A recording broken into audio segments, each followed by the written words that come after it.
नमस्कार, मैं विश्वास राय आपका स्वागत करता हूं टारगेट विद विश्वास राय चैनल में। आज हम भारत के राष्ट्रीय चिन्ह जो भारतीय संविधान और अन्य टॉपिकों में भी बहुत ही महत्वपूर्ण इस टॉपिक का भारत के राष्ट्रीय चिन्ह, जहां हम भारत के राष्ट्रीय प्रतीक पे, इसके राष्ट्रीय ध्वज पे, राष्ट्रगान पे, राष्ट्रगीत पे, राष्ट्रीय कैलेंडर पे, इन पर हम चर्चा करने वाले हैं कि कहां कहां से प्रश्न भारतीय संविधान में पूछे जाते हैं। तो याद रखिएगा बच्चों, आज का जो टॉपिक है वो टॉपिक है भारत के राष्ट्रीय चिन्ह। वैसे तो टॉपिक यूनिवर्सल टॉपिक है, हर एग्जामिनेशन में ही पूछा जाता है, अतः हम चाहते हैं कि इस वीडियो को बिना स्किप किए आप पूरा वीडियो देखेंगे ताकि एक प्रश्न आपका तैयार हो सके, और एक प्रश्न तो 100% आपके एग्जामिनेशन हॉल में पूछा जाने वाला है। तो हम पहले चर्चा करेंगे राष्ट्रीय प्रतीक पे। याद रखिएगा बच्चों, हम पहले चर्चा करने वाले हैं राष्ट्रीय प्रतीक पे। तो जो भारत का राष्ट्रीय प्रतीक है, आपको पता है कि सारनाथ का अशोक स्तंभ है। भारत का राष्ट्रीय प्रतीक जो है बच्चों, वो सारनाथ का अशोक स्तंभ है। सारनाथ का अशोक स्तंभ है। आपको पता होगा कि महात्मा बुद्ध ने सबसे पहले यहीं पे सारनाथ में ही उपदेश दिया था, इसीलिए उनके इस उपदेश को हम धर्म चक्र परिवर्तन कहते हैं। तो भारत का जो राष्ट्रीय प्रतीक है वो सारनाथ का अशोक स्तंभ है। इसे भारत सरकार ने 26 जनवरी 1950 को मान्यता प्रदान की, यानी 26 जनवरी 1950 को इसको राष्ट्रीय प्रतीक के रूप में इसे मान्यता प्रदान की गई, सारनाथ के अशोक स्तंभ को। और याद रखिएगा बच्चों, इसी सारनाथ के अशोक स्तंभ में सत्यमेव जयते, जो कि भारत का राष्ट्रीय वाक्य है, सत्यमेव जयते, सत्यमेव जयते ही ये भारत का राष्ट्रीय वाक्य है, भारत का राष्ट्रीय वाक्य है। तो भूलिएगा मत, अगर आपसे क्वेश्चन पूछता है कि भारत का राष्ट्रीय वाक्य क्या है, तो आपका आंसर होता है कि भारत का राष्ट्रीय वाक्य सत्यमेव जयते है। और याद रखिएगा बच्चों, ये सत्यमेव जयते जो है ये मुंडकोपनिषद से लिया गया है, मुंडकोपनिषद से लिया गया है, मुंडकोपनिषद से लिया गया। बहुत बार क्वेश्चन पूछा है कि भारत का राष्ट्रीय वाक्य सत्यमेव जयते कहां से लिया गया है, तो आपका आंसर होता है कि भारत का राष्ट्रीय वाक्य सत्यमेव जयते मुंडकोपनिषद से ग्रहण किया गया है। बहुत ही महत्वपूर्ण क्वेश्चन। और एक चीज और आपसे हम बताना चाहेंगे बच्चों कि जो राष्ट्रीय प्रतीक के अंतर्गत 3 चिन्हों का प्रयोग किया जाता है। एक होता है नीला रंग।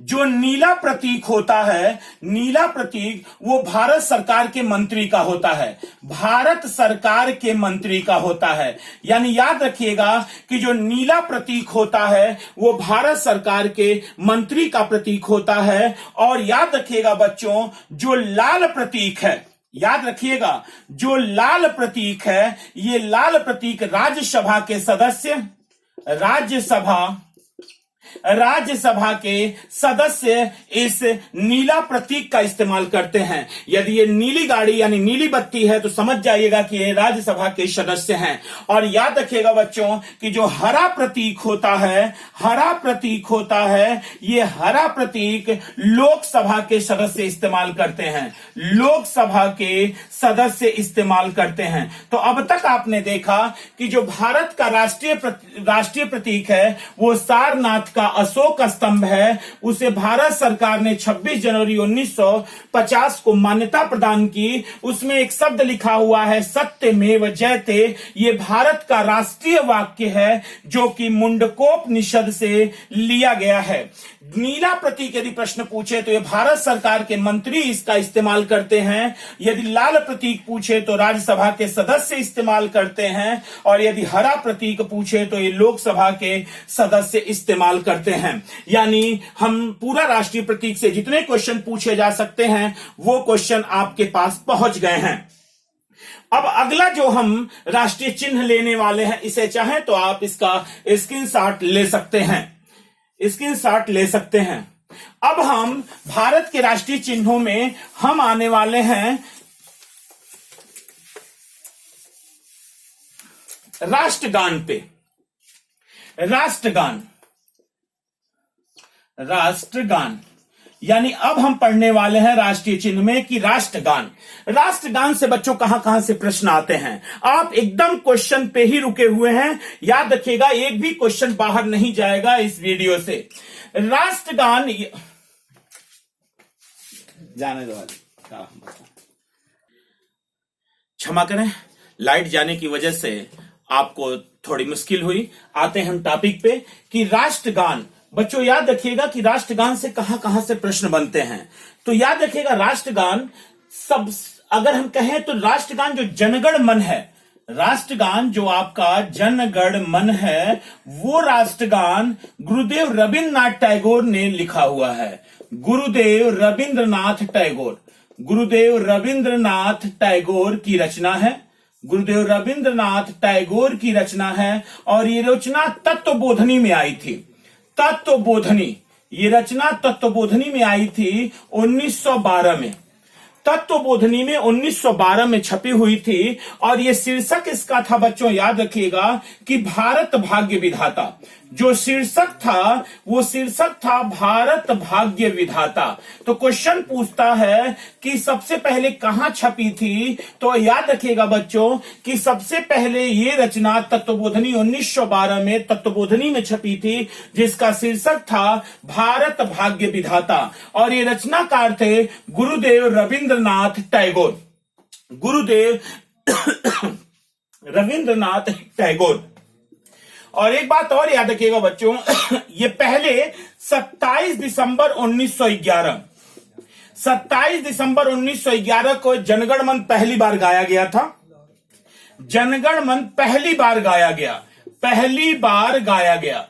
जनगण मन पहली बार गाया गया कलकत्ता अधिवेशन में। कलकत्ता अधिवेशन में, कलकत्ता अधिवेशन था कांग्रेस का और इस अधिवेशन की जो अध्यक्षता थी, याद रखिएगा बच्चों, वो विशन नारायण धर के हाथ में थी। विशन नारायण धर। यानी आपका क्वेश्चन बन रहा है कि राष्ट्रगान क्या है? जनगण मन आपका राष्ट्रगान है। इसका सर्वप्रथम उल्लेख कहां मिलता है? तत्वबोधनी 1912 तत्वबोधनी में मिलता है। किस शीर्षक से मिलता है? भारत भाग्य विधाता शीर्षक से मिलता है। किसने लिखा है? गुरुदेव रविंद्रनाथ टैगोर ने लिखा है। जनगण मन पहली बार कब गाया गया? राष्ट्रगान पहली बार कब? तो 27 दिसंबर 1911 को ये पहली बार गाया गया है। किस अधिवेशन में गाया गया है? कलकत्ता अधिवेशन में गाया गया है। और कलकत्ता अधिवेशन की अध्यक्षता कौन कर रहा है? अध्यक्ष कौन है कलकत्ता अधिवेशन का? तो याद रखिएगा, विशन नारायण धर हैं। विशन नारायण धर हैं। और एक बात और याद रखिएगा बच्चों कि राष्ट्रगान को गाने का कुल जो समय है वो 52 सेकंड है। यानी राष्ट्रगान को हमें 52 सेकंड में गाना होता है। राष्ट्रगान को 52 सेकंड में गाना होता है। और एक चीज और याद रखिएगा बच्चों कि भारत के जनगण मन को राष्ट्रगान जो है वो 24 जनवरी 1950 को भारत सरकार ने इसे राष्ट्रगान के रूप में मान्यता दी। अगर आपसे क्वेश्चन पूछता है जनगण मन को राष्ट्रगान के रूप में मान्यता कब मिली, तो आपका आंसर होता है 24 जनवरी 1950। इसे पहली बार कब गाया गया? 27 दिसंबर 1911। किस अधिवेशन में गाया गया? कांग्रेस के कलकत्ता अधिवेशन में। इसकी अध्यक्षता कौन कर रहा था? विशन नारायण धर कर रहे थे। जनगण मन किसने लिखा है? गुरुदेव रविंद्रनाथ टैगोर ने लिखा है। किसमें लिखा था? तत्वबोधनी 1912 तत्वबोधनी में इसे छापा गया। इसका शीर्षक क्या था? भारत भाग्य विधाता। यहां तक क्वेश्चन पूछे जाते हैं, इससे ज्यादा क्वेश्चन राष्ट्रगान से आपके लिए नहीं आता। आप चाहें तो इसका स्क्रीनशॉट ले सकते हैं, स्क्रीनशॉट ले सकते हैं। अब हम बच्चों बात करने वाले हैं राष्ट्रीय गीत पे। हम बात कर रहे हैं राष्ट्रीय गीत पे। राष्ट्रीय गीत आप जानते हैं बच्चों की जो राष्ट्रीय गीत है, राष्ट्रीय गीत आपका वंदे मातरम है। राष्ट्रीय गीत वंदे मातरम है। राष्ट्रीय गीत आपका वंदे मातरम है। वंदे मातरम किसने लिखा है? तो याद रखिएगा, यह आनंद मठ में इसका उल्लेख है। आनंद मठ में इसका उल्लेख है। आनंद मठ में वंदे मातरम का उल्लेख है। और एक बात और याद रखिएगा बच्चों, आनंद मठ का जो कथानक है, आनंद मठ का जो कथानक है वो सन्यासी विद्रोह पर आधारित है, सन्यासी विद्रोह पर आधारित है। तो क्वेश्चन पूछता है कि आनंद मठ वंदे मातरम कहां से लिया गया है, तो आपका आंसर होता है आनंद मठ से लिया गया है। आनंद मठ का कथानक किस पर आधारित है, तो आपका आंसर होता है कि आनंद मठ का कथानक सन्यासी विद्रोह पर आधारित है। और आनंद मठ की रचना किसने की है, तो जो रचनाकार हैं आनंद मठ के वो हैं बंकिम चंद्र चटर्जी। बंकिम चंद्र चटर्जी, बंकिम चंद्र चटर्जी इस आनंद मठ के लेखक हैं। और आनंद मठ का कथानक सन्यासी विद्रोह पर आधारित है। और वंदे मातरम जो भारत का राष्ट्रीय गीत है वो आनंद मठ से लिया गया है। और राष्ट्रीय गीत के रूप में 24 जनवरी 1950, किसी किसी किताब में 26 जनवरी 1950 भी दिया हुआ है। आपका आंसर 24 जनवरी 1950 होगा, जब भारत सरकार ने वंदे मातरम को राष्ट्रीय गीत के रूप में मान्यता प्रदान की। और एक बात और याद रखिएगा बच्चों, इसका गायन काल जो होता है, गायन काल जो होता है वो 65 सेकेंड होता है। 65 ही सेकेंड होता है गायन काल, 1 मिनट 5 सेकेंड में इसे गाया जाता है। और एक चीज आप दिमाग में लगा लीजिएगा कि जब संसद की बैठक होती है तो बैठक राष्ट्रगान से शुरू होती है, जनगण मन से शुरू होती है। और जब इस सत्र का समापन होता है तो राष्ट्रीय गीत के साथ समापन होता है, वंदे मातरम के साथ इसका समापन किया जाता है। और एक चीज और याद रखिएगा बच्चों कि वंदे मातरम जो है वो वंदे मातरम पहली बार 1896 में पहली बार गाया गया। वंदे मातरम 1896 में पहली बार गाया गया। और ये गाया गया कांग्रेस के कलकत्ता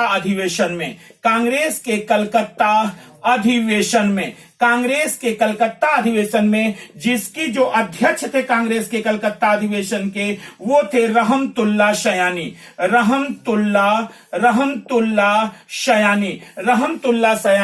कांग्रेस की अध्यक्षता कर रहे थे 1896 में, जब वंदे मातरम पहली बार गाया गया। और 24 जनवरी 1950 को राष्ट्रीय गीत के रूप में इसे मान्यता मिली। राष्ट्रीय गीत के रूप में इसे मान्यता बहुत सारी किताबों में 26 जनवरी 1950 भी दिया हुआ है, राष्ट्रीय गीत के रूप में मान्यता। अगर अब एक बार और हम इन सारे क्वेश्चनों पे आते हैं कि भारत का राष्ट्रीय गीत क्या है, वंदे मातरम। ये वंदे मातरम कहां से लिया गया है, आनंद मठ से लिया गया है। आनंद मठ का कथानक किस पर आधारित है, सन्यासी विद्रोह पर आधारित है। आनंद मठ की रचना किसने की है, बंकिम चंद्र चटर्जी ने की है। वंदे मातरम पहली बार कब गाया गया है, 1896 के कांग्रेस के कलकत्ता अधिवेशन में। इसकी अध्यक्षता किसने की, रहमतुल्ला शयानी ने की। राष्ट्रीय गीत वंदे मातरम को कितने समय में गाया जाता है, 65 सेकंड में गाया जाता है। इसको भारत सरकार ने कब राष्ट्रीय गीत के रूप में मान्यता दी, 24 जनवरी 1950 को राष्ट्रीय गीत के रूप में इसे मान्यता प्रदान की गई। किन्हीं किन्हीं किताबों में 26 जनवरी 1950 दिया है, आपका आंसर 24 जनवरी 1950 ही होगा। इसे चाहें तो स्क्रीनशॉट ले सकते हैं। आते हैं हम अगले अपने राष्ट्रीय चिन्ह पर।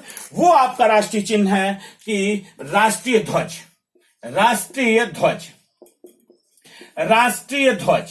आपका राष्ट्रीय चिन्ह बात करने वाले हैं भारत के राष्ट्रीय ध्वज पे। तो एक बात याद रखिएगा, जो भारत का राष्ट्रीय ध्वज है, यहां का से कहां से प्रश्न आपसे पूछे जाते हैं। और आप वीडियो देख रहे होंगे, आपको यकीन मानिए कि इससे ज्यादा क्वेश्चन आपसे नहीं पूछा जा सकता। राष्ट्रीय ध्वज 1907 में स्टुटगार्ट जर्मनी का एक शहर है, स्टुटगार्ट में भीकाजी रुस्तम कामा ने फहराया था। सबसे पहले भीकाजी रुस्तम कामा, इसे भीकाजी रुस्तम कामा ने 1907 स्टुटगार्ट जर्मनी में फहराया था। एक बात और याद रखिएगा बच्चों, यहां से एक क्वेश्चन और, वो क्वेश्चन है कि कांग्रेस के कराची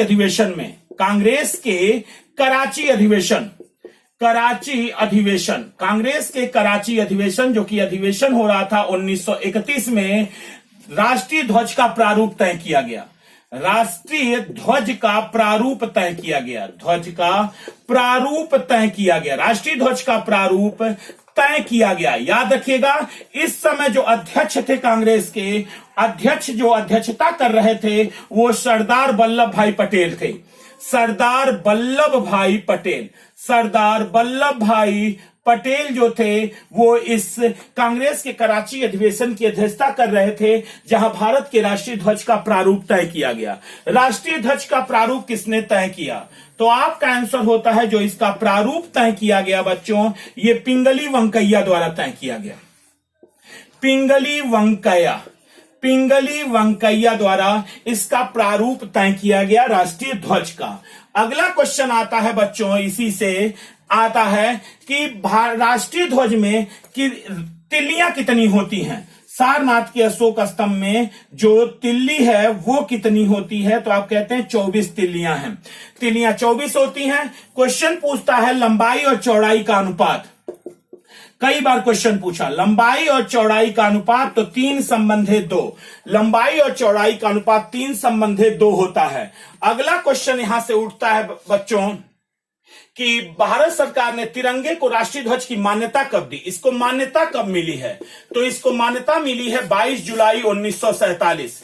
22 जुलाई 1947 को इसे राष्ट्रीय ध्वज के रूप में मान्यता प्रदान की गई है। राष्ट्रीय ध्वज के रूप में इसे मान्यता प्रदान की गई है। और एक चीज और याद रखिएगा बच्चों कि संविधान सभा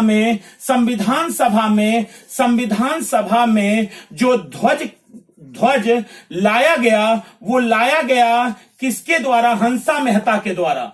हंसा मेहता के द्वारा संविधान सभा में ध्वज लाया गया था, हंसा मेहता के द्वारा। और याद रखिएगा एक चीज कि जो झंडा समिति बनी थी बच्चों, जो झंडा समिति बनी थी, वो झंडा समिति के जो अध्यक्ष थे वो डॉक्टर राजेंद्र प्रसाद थे, जो भारत के प्रथम राष्ट्रपति भी हुए। वो झंडा समिति के अध्यक्ष बनाए गए थे। और जो एक बात और याद रखिएगा बच्चों कि जो झंडा गीत लिखा गया जो है विजयी विश्व तिरंगा प्यारा, वो श्यामलाल गुप्ता पार्षद ने लिखा है। विजयी विश्व तिरंगा प्यारा, विजयी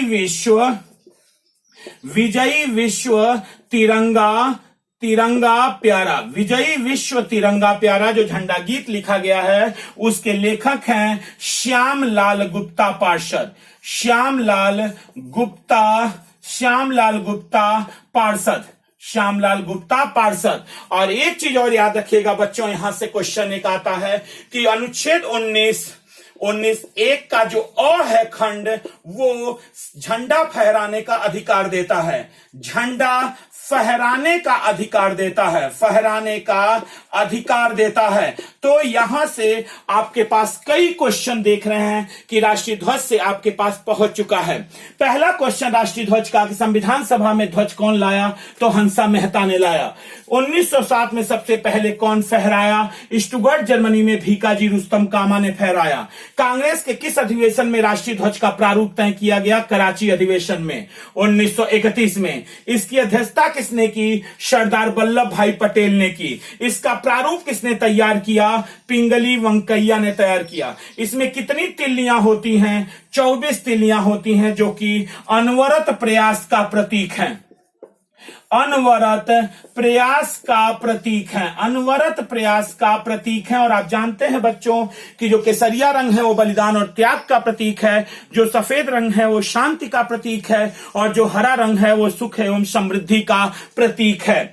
और जो लंबाई और झंडे की लंबाई और चौड़ाई का जो अनुपात है वो 3:2 होता है। और जो झंडा गीत है विजयी विश्व तिरंगा प्यारा, वो श्यामलाल गुप्ता पार्षद ने लिखा हुआ है। और झंडा समिति के जो अध्यक्ष हैं वो है डॉक्टर राजेंद्र प्रसाद। मान्यता इस झंडे को मिली है 22 जुलाई 1947 को। और भारत के संविधान में अनुच्छेद 19(1) का जो अ है वो कहता है कि आपको झंडा फहराने का अधिकार आपका फंडामेंटल राइट है, आपका मूल अधिकार है। बच्चों, झंडा से अब इससे अधिक क्वेश्चन आपके पास नहीं आ सकता है। आप चाहें तो इसका आप स्क्रीनशॉट ले सकते हैं। स्क्रीनशॉट ले सकते हैं। अब हम आने वाले हैं बच्चों आपके राष्ट्रीय कैलेंडर पे। राष्ट्रीय चिन्ह में अब आप आने वाले हैं अपने राष्ट्रीय कैलेंडर पे। तो ध्यान दीजिएगा बच्चों, हम राष्ट्रीय चिन्ह में पढ़ने वाले हैं राष्ट्रीय कैलेंडर। राष्ट्रीय कैलेंडर, राष्ट्रीय कैलेंडर में याद रखिएगा कि भारत सरकार ने राष्ट्रीय कैलेंडर 22 मार्च 1957 को अपनाया है राष्ट्रीय कैलेंडर। और यह कैलेंडर शक संवत पर आधारित है। शक संवत पर आधारित है। यह कैलेंडर शक संवत पर आधारित है, जो कि एक ग्रीगोरियन कैलेंडर है। ग्रीगोरियन कैलेंडर है।